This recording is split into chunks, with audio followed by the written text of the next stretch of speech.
You see it all the time. A young, intrepid archaeologist is this close to discovering the shocking secret of an ancient, mysterious society. All that needs to be done is to find the one special artifact that will make everything clear. Except that never actually happens. Archaeologists operating under real-world logic don't behave like the ones in the movies. Despite what Hollywood would have people believe, archaeology isn't about digging magical shiny things up to prevent ancient conspiracies from being fulfilled. Film industries tend to forget that archaeology is the study of man through the examination of material culture, not the study of man through the examination of material culture.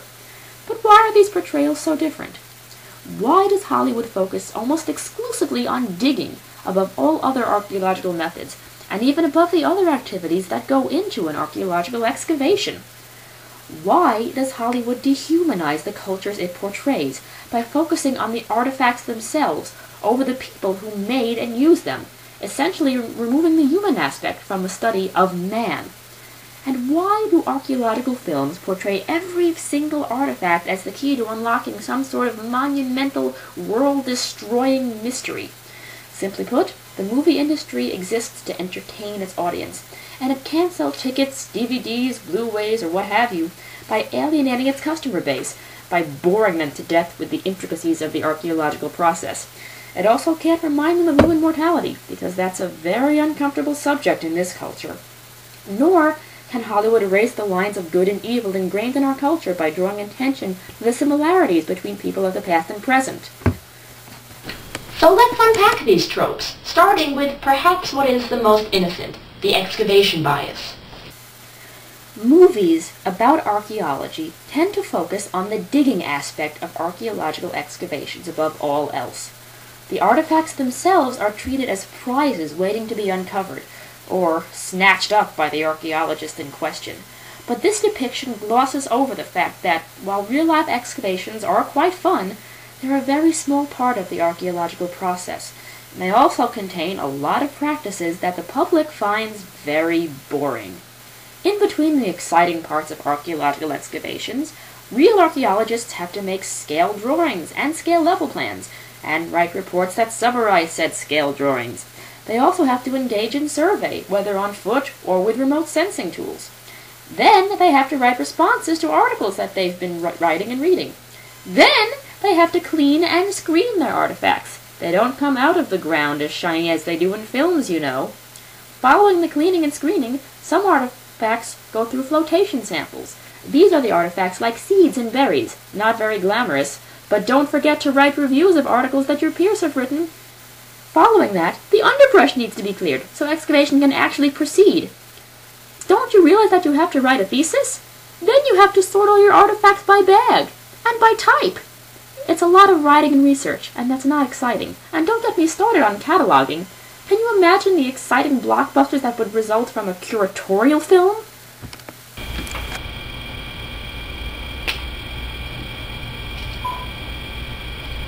Oh no!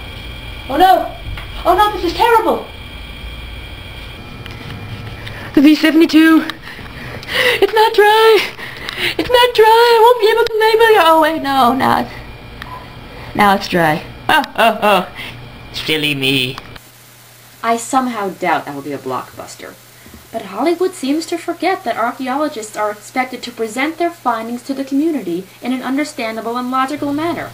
But we can't remind the public that archaeology is a science that requires precise measurements, because science is boring.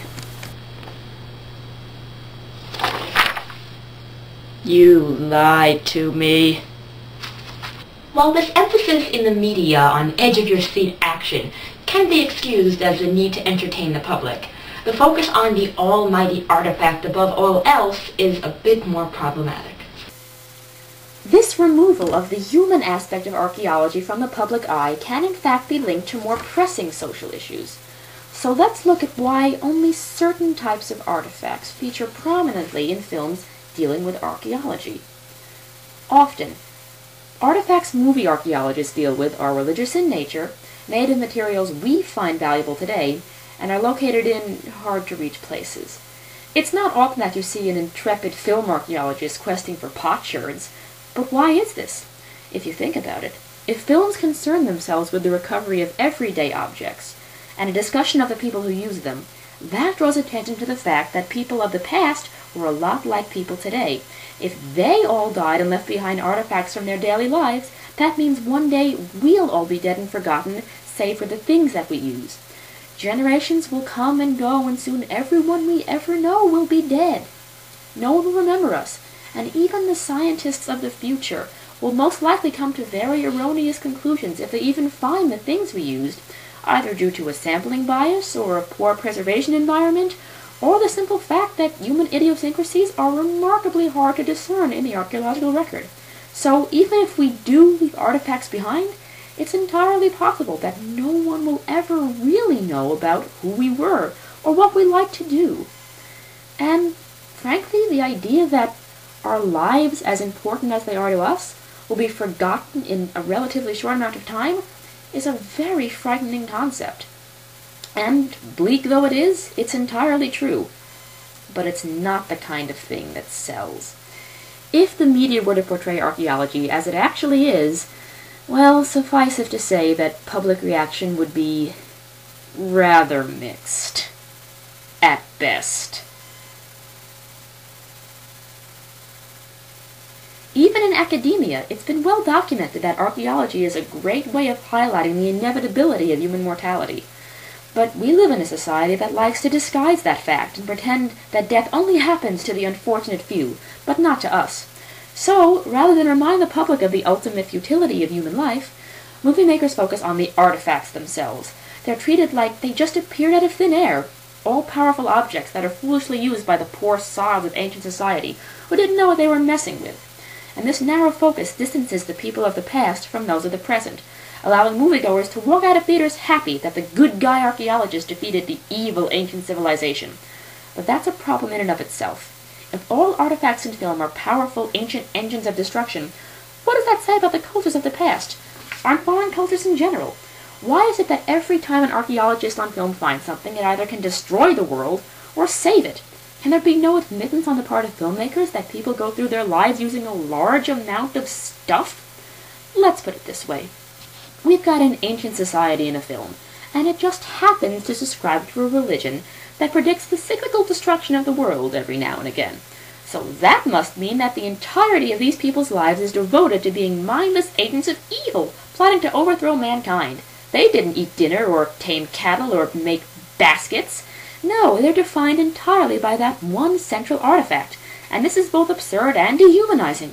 By focusing on the mystical nature of the objects in these films, the similarities between these cultures and our own are overlooked. Again, why? Do we just love simplicity?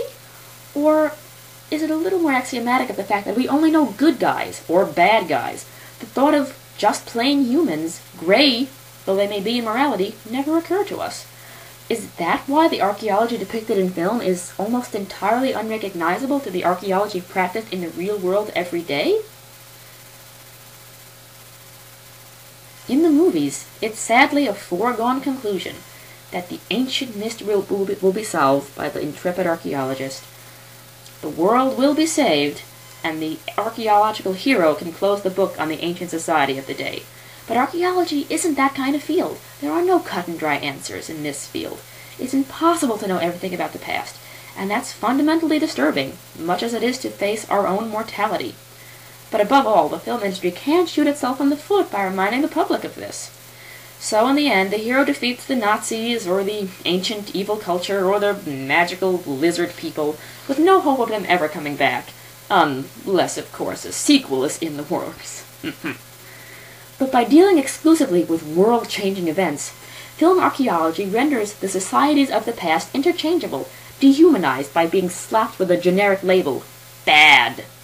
So it doesn't really matter if a film is portraying the societies of the ancient Mayans, or some sort of society of ancient Triceratops wizards.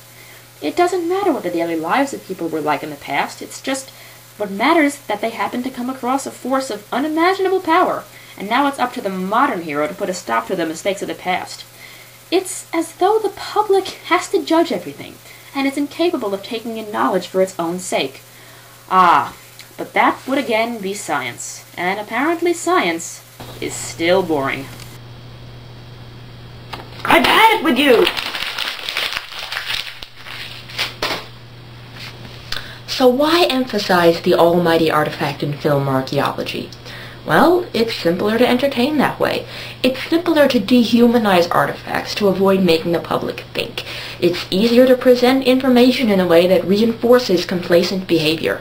So overall, the archaeological methods depicted on film differ fundamentally from those in the real world in the way that they ignore the human aspects of the discipline. Everything in film has to be about the artifact, the finding of the artifact, the deciphering of the artifact's mysteries by the archaeological hero, and of course the climax of the film in which the artifact is used to either save or occasionally destroy the world. No mention is ever made of sharing information among the members of the scientific community, or of disseminating knowledge to the public, or to linking together the past and the present to create a better informed future, one that doesn't rely on these kinds of films. Rather, the emphasis is on the magical archaeological doodad, and in these films this only serves to create future generations incapable of recognizing the humanity of the past, or drawing connections between themselves and individuals outside their own culture.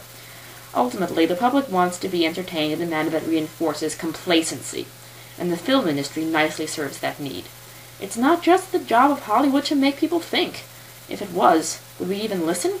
So let's just keep consuming these ridiculous portrayals of archaeologists as do-gooding treasure hunters.